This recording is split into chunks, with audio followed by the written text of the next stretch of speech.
Ryan, don't speak until you hear a player better than Morgan Rogers. Tyler Diblin, Liam Delap, Buonanotte,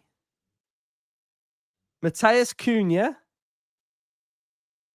Undai, Somerville, Brennan Johnson, Amad Diallo, Eze, Mbuemo, Rutter, Smith Rowe, Semenyo, Gordon, Grealish, Cole Palmer. Probably Cole Palmer, maybe. We'll call it there. Even though Rodgers tops the celebrations and owns it. Does it in the Champions League and that, though, doesn't he? He does. Right, so that was a bit of fun to start the episode. Justin, you weren't playing along, but would you have agreed?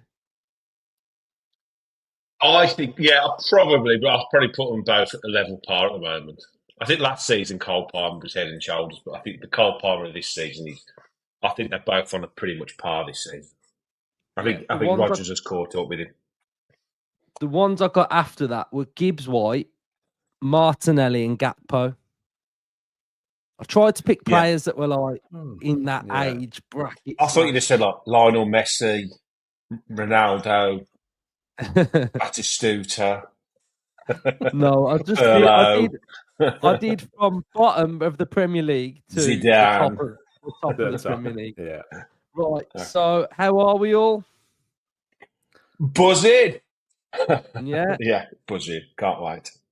Yeah, in a very happy place. I think I'm still vibing off Sunday's performance. So highly filled with optimism at the moment. So looking forward to this episode.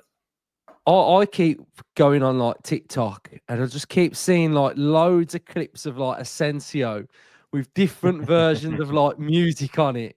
And I just cannot not watch it. Like every time I see it, I'm like, I've just got to watch it again because it's like it was that good. But we've got Ipswich up next. A busy 3 games for Villa. Pretty important, really. I think the next 3. And Ipswich are sort of the worst team in form in the Premier League at the minute. They're really struggling, and we're just not going to carry that narrative on because, we might as well just stop talking about it. But Justin, how are you feeling about Villa Park, Ipswich on Saturday?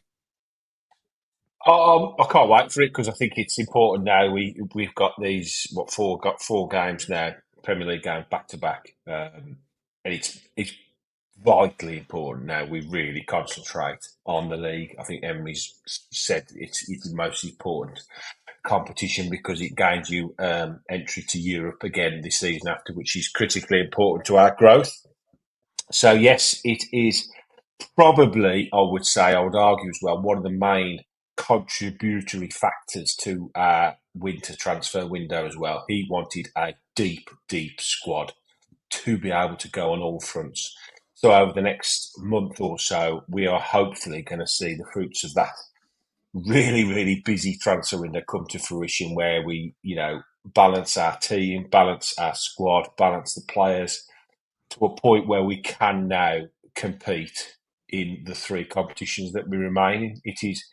We have definitely dropped off the pace a little bit in the Premier League. It's going to be a tough ask now to push back into top 4. I think it's still a possibility. Mathematically, it is. But we're going to have to find better form, more consistent form to be able to really compete for that top 4 because the teams that are currently there, barring probably Chelsea, have shown real good, consistent form for a long time now. So, the argument would be, are they going to drop off the cliff? It doesn't look like it at the moment, but we've got to be there ready to pounce if they do. So all we can do from here on in is concentrate on us and the next game, which is, a Premier League game a very, very, no disrespect to Ipswich, winnable game, and we've come a cropper in these games this season already. So we have got to make sure we are absolutely on it at the weekend because we need to kickstart our Premier League campaign. So for me, vitally important game, and I think we will be ready and willing to go. Surprised Mr. FA Cup's not mentioned the FA Cup against Cardiff. He's got the badge in there, hasn't he? Yeah, I Get the badge in. Patch there, mate. Do you like the FA Cup or something? I do quite like the FA Cup. Look, everybody knows, I watched your episode with Hannah earlier and she said, about me getting, emotional if we get to Wembley again. I will be getting emotional if we get to Wembley again. And God forbid if we win it, I think I'll spontaneously combust. It's just important to me, and I'm glad we've gone strong in the first two games. I am over the moon with the draw. I don't think it could have gone much better for us, to be honest, because it is smack bang in the middle of a really, really important week of football for us with the Champions League due on the horizon either side of that game. So I think, again, feeding back into the squad and the window, we can essentially play two different teams in those two competitions, because I think we can play I'm not going to say a reserve team because it's not. We can play at a different 11 against Cardiff, but still be really, really strong and hopefully enough to beat them. Because, we have got to prioritise competitions. I totally understand that. As much as I want to win the FA Cup, and we can win it this season, 100%. The draw's opened up. The teams that have got out already. So we have to make sure we are as strong as we can be in that competition. But I do totally get that we have to prioritise. So it's important that we are strong enough to go on all fronts, and I think we will be. So, yes, getting in the top 8 was massively important. We did that. B, this draw was massively important, and we've got that. So things do seem to be panning out really well. Now it's the difficult bit is we've got to go out and do it on the pitch, haven't we? And our form this season, unfortunately, has been very hit and miss. So it's time now for Mr. Consistency to turn up. Yeah, and I think we need some players back as well. Yeah. ASAP. Imagine if we had Barkley, Onana, Mings, Power available. Like, that adds so much depth to us that enables us to fully rotate, say, and mix it up a little bit from time to time. So I do think it's important. So Ryan, how are you feeling ahead of Ipswich? Because I don't ever want to sort of think of like, we should be beating teams like Ipswich, but they pose threats, and their big threats kind of tie into like where our weaknesses are sometimes, at defending on transition, getting, I think of someone like Delap who can bully someone from the halfway line and carry the ball, and they've got creative players like Hutchinson and Ciso now. So how are you feeling about Ipswich? And then sort of like what do you want to see from Villa? Yeah, it's a big reboot week, I think. I think this is the chance to get our Premier League season back on track. And like Justin has touched on there, it has been inconsistent. And I feel like since October time, maybe we've relentlessly keep saying, oh, we're only 4 points off fourth. Oh, we're 3 points off fourth. We're 5 points off fourth. We're 4 points off fourth now. And it just feels like sooner or later, if we don't reach a level where we can get consistency, then it will be 7 points and 8 points and 9 points, and it will drift. We really need to rein that in now this week. We've got 3 big games at home now, and it starts with Ipswich. And like you say, I think gone are the days now where 19th place rocks up at your home ground and you'd 100% think win. Like, them days are gone. Like, every team poses a threat, and anything can happen on the day if you're not at it. And like you say, defending space, fast breaks, all, that's been our kryptonite defensively, hasn't it? And like, you put Jaden and Cisco, Hutchinson, Delap, they've got pace to burn, and on their day, they can cause trouble. They can create something out of nothing. I think Ipswich's problem has kind of been that these guys, maybe barring Delap, haven't done it consistently all season. They've struggled to maintain that level throughout the season. But in any moment or any phase of play, that this team is capable. So it's another test, and it's one that we've got to get through. That they give us a good game at Portman Road, could have won it. So for us now, it's like I feel like we've got to sack these draws off. Like I think we drew 7 games this season, and last season it was like we'd lose one, we'd go and win 3 or 4, lose another one, win 3 or 4. This season it's like lose one, win one, draw a couple, draw one, win one, lose one. It's just them draws have really held us back, and it's not something that Emery's side has done. Like the first season when he come in, it was win, win, win, lose, win, win, win, win. And last season was the same, and this season it's just been a bit stodgy. So this is a real chance to reboot. And what's better than having 3 games at Villa Park? But my liver won't thank me by the end of this run. But I'm mega excited for this phase now. This 3 game run.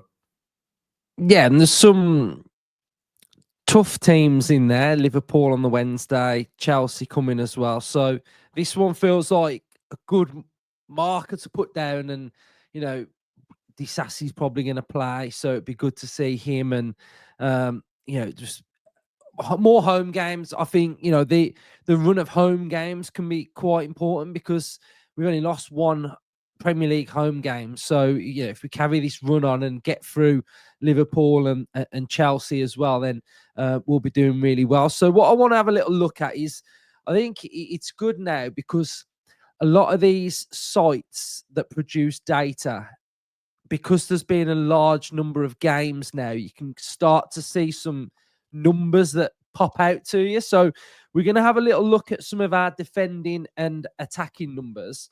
And if anything does pop out to you two especially, let me know. So we've gone to Opta, and we'll take a look at passing first.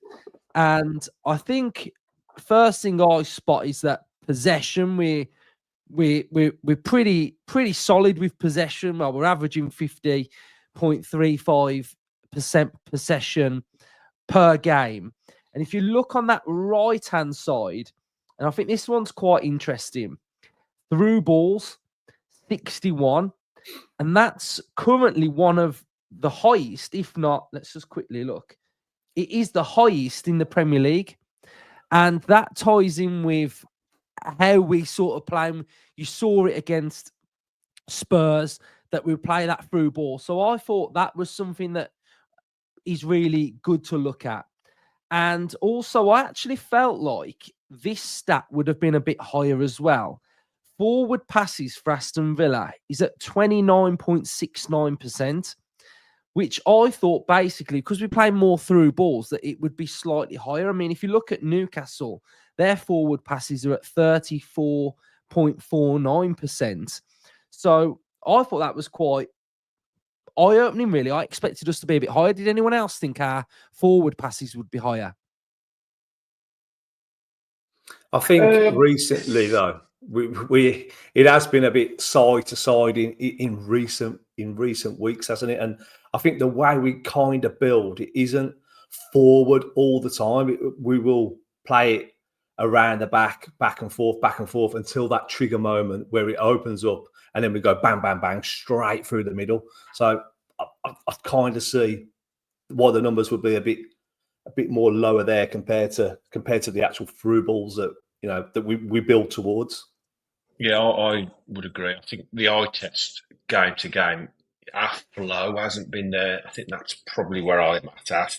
The flow of us from front to back stalls, doesn't it? We're a little bit, it's like we get to so far on the pitch and we like, whereas last season we were flowing, we were really like, it was just a joy to watch last season, the way that we were drilled in training, and the players were all implementing everything. It's just felt a little bit stagnant this season. And at times it's been excellent. We've had spells of 5 and 10 minutes in games where we've just, we're back to where we were last season. But we just haven't seen enough of it in games. We were for many parts of many games last season, we were just flying. So I think we're just trying to get back somewhere like we were last year. I think Sunday for me was a massive marker of how we can play and how we can keep churning out chances. Like there's been games where flipping out, you just what are we trying to create? What are we trying to do? But Sunday was Emery ball. Sunday was Emery's vision of how Aston Villa should play, comfortable on the ball, opening up, creating space, making ourselves big. Ryan, do you know? Sorry to cut out. Do you know who was really, really influential in that? Marlon.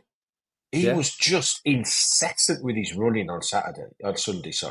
He just never stopped, and he was everywhere. And I think that infectiousness just flew through the front four anyway. And the movement and the way he ran around, and I think it really lifted everybody up top, didn't it? I think Marlon helped Bailey's game because Watkins kind of gravitates to the left-hand side where Marlon was more right side heavy. So you've got Marlon was running off Bailey, wasn't he? Yeah, and then you had Garcia overlapping, and it just freed up space for Bailey, like what Diaby was doing last season, basically. So and it's no coincidence that Bailey had his best game. Competition on the bench, players around him, like. For so much of this season, he's been isolated. So Marlon absolutely contributed to Bailey's performance as well. So the next thing that I've had a look at, and I think you've mentioned this to me, Ryan, is about goals conceded. Now, if we take a look at Aston Villa, we've got 37 goals conceded with an XG of 30.27. So we've conceded 6.73 more goals than what our XG would suggest we should concede. But also, if you take a look at the conversion percentage, we're at 13.03% of shots that are being converted. Now, I'm going to take another look now, and we can see here that we've got our save percentage. So you can see save percentage there. That's the column that we're looking at. And Emi Martinez has got 63.6% save percentage, which is one of the worst in the Premier League. So the only ones that are worse than Emi Martinez's save percentage is at Leicester at 62.6, and we've got Wolves at 60.2. Now, Ryan, why is all that combined to the numbers that we can see right in front of us? I believe it's a combination of a collective bad defending, and I don't think Emi Martinez has been at the top of his powers this season compared to what we've come expected of him. I feel like certainly Premier League, he's fell below that peak standard that he sets himself. Especially earlier on in the season, I feel like his performances lately got a bit better. He'll throw in a brilliant save. That one against Forest was like world class. But then there's quite a few goals where like he's been done at the near post, long range, and can I put it down to just us not being as tight and as compact and protecting him? Like some of the goals we've conceded, like from us losing a duel or losing possession up the field and a fast break, and like us trying to defend space and scrambling around, it hasn't been as compact. And if you go on to Opta, Luke, I think you'll see. I think you was on the defending page, wasn't you? Because this is quite telling. If errors leading to a shot here, we're at 29.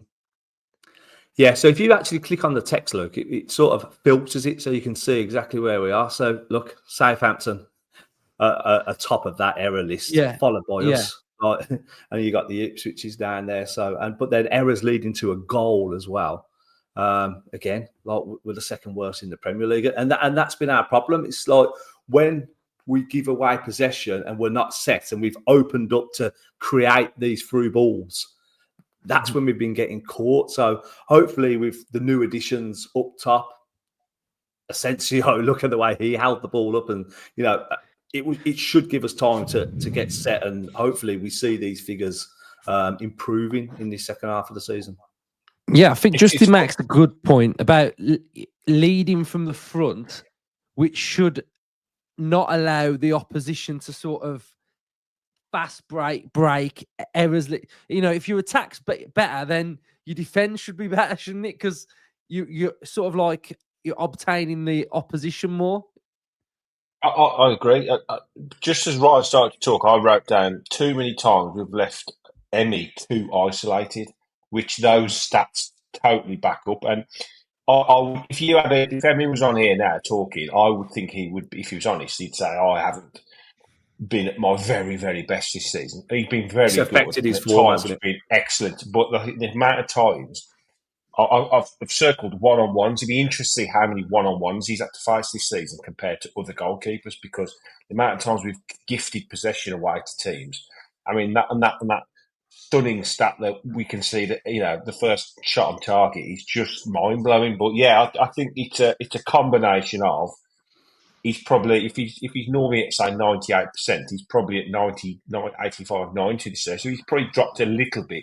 The amount of times we're conceding possession in really dangerous areas, leaving him isolated and exposed, he's almost having to sort of pick up the pieces for the whole team. And yeah, I think he will be a bit disappointed with one or two of the efforts he's let in this season. But when you're conceding that many chances and that many shots on goal, then he's going to be under pressure. So yes, leading from the front, best form of defence is attack. I always think that anyway, and keeping the ball. That might even feed into why we've become so tentative when we've picked the ball up, because we're also worried about conceding possession and losing the ball. So instead of having that sort of freedom to express themselves, they're a little bit like, oh Christ, I don't want to make that sort of incisive through ball because it's a risky ball. Whereas last season they were all coming off, and this season they're being picked off and we're being punished so much that they're probably a little bit tentative to try these things now. So perhaps we've got to get to a position where we do maybe win or play really well in 2 or 3 games to let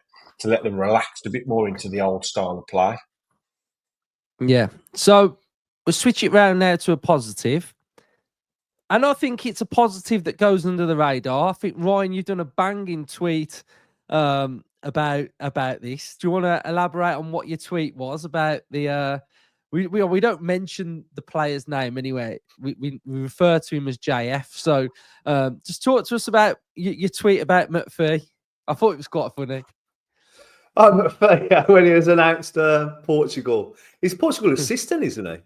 Yeah. He's an assistant. Yeah, so he's assistant manager. So because when he was at Scotland, he was just a set piece coach. So it's a good step up for him. And finally, an Aston Villa coach gets the opportunity to manage JF. Yeah. Or Coach JF, yeah. So we'll have to see whether JF we have to go to him.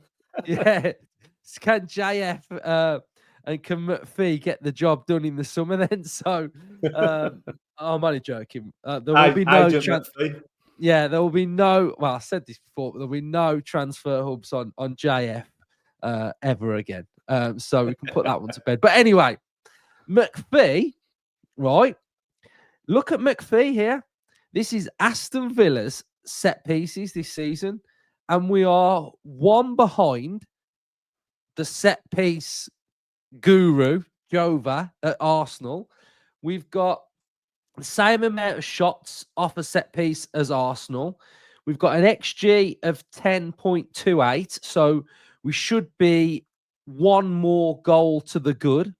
We've got a goal percentage of 26.47, shot percentage of 30.67, and an XG percentage of 29.24.